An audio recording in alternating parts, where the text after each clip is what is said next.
Hello beauté de l'univers. Je suis Sarah, je suis love coach et j'aide les femmes à arrêter d'enchaîner les relations amoureuses foireuses.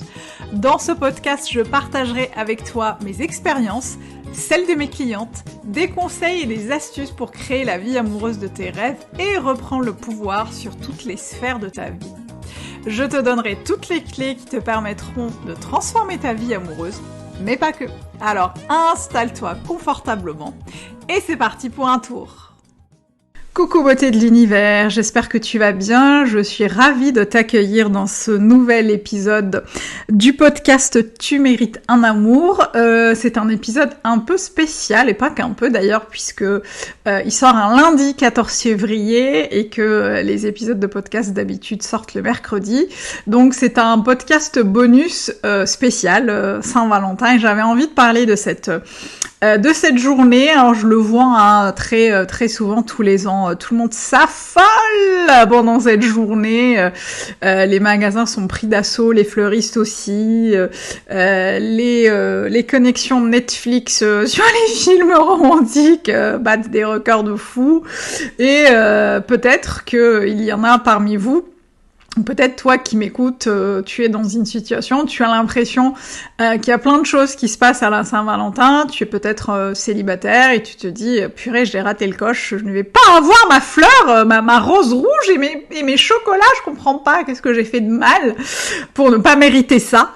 Et du coup, j'avais envie de faire un petit point là-dessus et de faire un petit point en mode « Calm down, meuf, slow down, meuf, tout va bien ». Je suis la première à avoir été beaucoup conditionnée, influencée par cette... je mets vraiment les gros guillemets, tu me vois pas, mais je mets les guillemets, cette fête des amoureux, qui s'avère quand même très souvent être une fête où on nous incite à consommer, à acheter, à offrir des choses à l'autre, etc.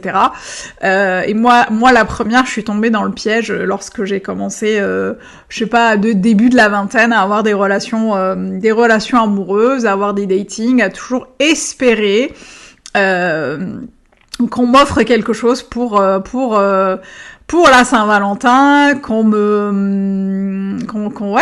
s'occupe de moi. Et du coup, j'étais parfois frustrée lorsque ces attentes n'étaient pas comblées, lorsqu'on ne répondait pas favorablement à cette demande. Et du coup, peut-être que c'est ton cas aujourd'hui, que t'es en train de te dire c'est une fête commerciale et tout, mais quand même j'aurais aimé partager cette journée ou cette soirée avec quelqu'un. Alors, je voulais partager avec toi mon expérience de la Saint-Valentin, notamment avec mon ex-mari qui très souvent, tous les ans, pensait à moi et m'offrait des choses très sympathiques, des sacs de luxe, des bijoux, des voyages, etc., etc. J'étais super heureuse pendant cette soirée-là et le reste de l'année pas du tout parce que notre relation n'était pas du tout saine, n'était pas du tout solide et en fait avec le recul je me rends compte que cette soirée de la Saint-Valentin ça venait rassurer la petite fille en moi qui se dit « Oh purée, je veux que cette relation dure ». Ça venait me rassurer sur quelque chose qui n'existait pas, c'est-à-dire une relation saine, épanouissante, équilibrée et juste qui n'a pas besoin de la Saint-Valentin pour pouvoir en fait s'épanouir. Et je pense à un truc d'ailleurs maintenant que je te parle de ça, je me souviens de l'une de mes dernières relations en fait qui a duré je crois quelques mois, un peu moins d'un an avec un homme qui n'était pas du tout engagé dans le sens où ça se passait très bien mais il se projetait jamais dans la relation et il me l'avait dit d'ailleurs dès le début mais je n'avais pas voulu l'entendre. Et je me souviens, en fait, d'ailleurs, la relation s'est arrêtée quelques jours après cet événement-là. Donc on s'appelle pour se voir et il me dit, je me souviens très bien, même des jours, parce que la Saint-Valentin allait se passer, je crois, le jeudi ou le vendredi, et il me dit, on se voit ce week-end. Et moi, j'étais, tu sais, en mode genre outrée, je me souviens, j'étais dans la rue, j'étais en mode choquée. Et je lui dis ah bon mais on se voit pas jeudi. Il me dit ah bon parce qu'il y a quoi jeudi. Et en fait j'ai le sol s'est dérobé sous mes pieds, j'étais en mode peur panique, et bon, j'ai fini par lui dire non, rien du tout, etc., alors que j'avais vraiment envie qu'on passe la Saint-Valentin ensemble, qu'il me montre son intérêt, etc. J'ai fini quand même par lui dire quelques heures après que j'avais envie qu'on se voit pendant la Saint-Valentin. Il m'a dit moi je m'en fous de la Saint-Valentin et je m'en fous. Et en fait, avec le recul, évidemment, j'étais super déçue, etc. Mais avec le recul, ce qui m'avait vachement déprimée, ce qui m'a vraiment bouleversée, c'était que j'attendais que la Saint-Valentin vienne encore une fois me rassurer dans la relation. Que l'effort qu'il allait peut-être faire ce soir-là me dirait « Tu vois, il s'intéresse à toi. Tu vois, il a envie d'être avec toi. Tu vois, il t'aime. » Parce que je savais pertinemment que cette relation n'allait pas aboutir, et du coup j'avais envie quand même d'y croire, j'avais envie quand même qu'on me rassure.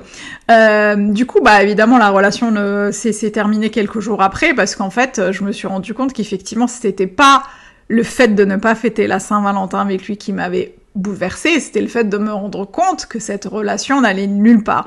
Et je trouve que c'est intéressant justement, si t'es dans des situations un peu complexes comme ça, de te poser des vraies questions, enfin des questions qui vont te permettre d'avoir les bonnes réponses, et de te demander pourquoi ça m'obsède autant de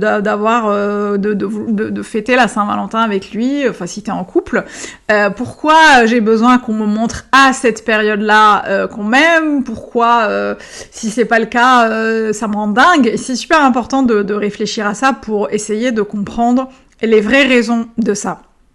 Et autre petite anecdote, je parle beaucoup de moi, mais c'est vraiment pour te partager mon expérience et que tu puisses peut-être y trouver des pistes de réflexion ou que ça puisse résonner en toi. Mais lorsque j'ai rencontré mon mari actuel, avec qui j'ai une relation incroyable, je me souviens, il m'avait dit moi je m'en fous de la Saint-Valentin, et franchement, effectivement, ils sont fous. Et je me souviens qu'à ce moment-là, j'étais très en paix avec ça, parce que je savais qu'il m'aimait tous les jours de la vie, et j'avais pas besoin d'être rassurée. Le jour de la Saint-Valentin, j'avais pas besoin qu'il sorte le grand jeu, je n'avais pas besoin qu'il m'offre des roses, des chocolats, qu'il m'emmène en week-end ou qu'il m'offre des bijoux. J'étais très très très sereine par rapport à ça, et du coup, j'ai dit ok, pas de souci, et si on se voit, on se voit.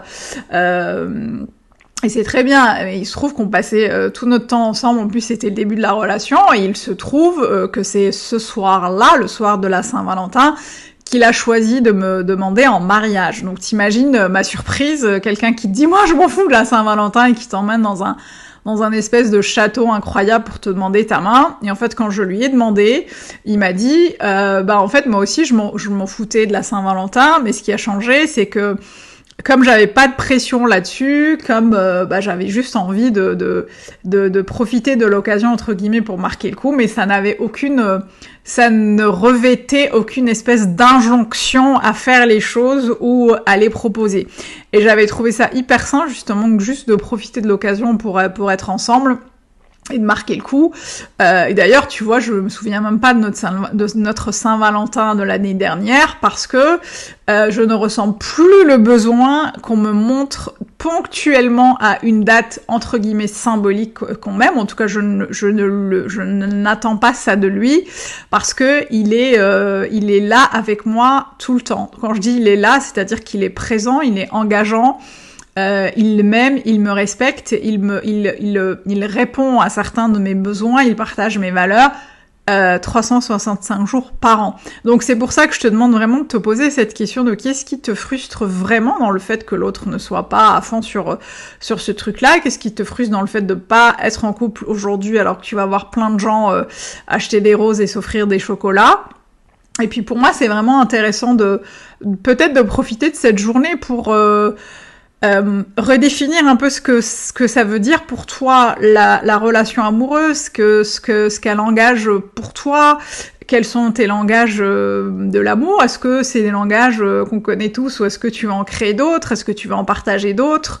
Parce que encore une fois, il n'y a aucune injonction à faire et à dire si tu te sens justement vouloir faire autre chose. C'est super important de s'extraire de tout ce qu'on nous a dit jusque-là.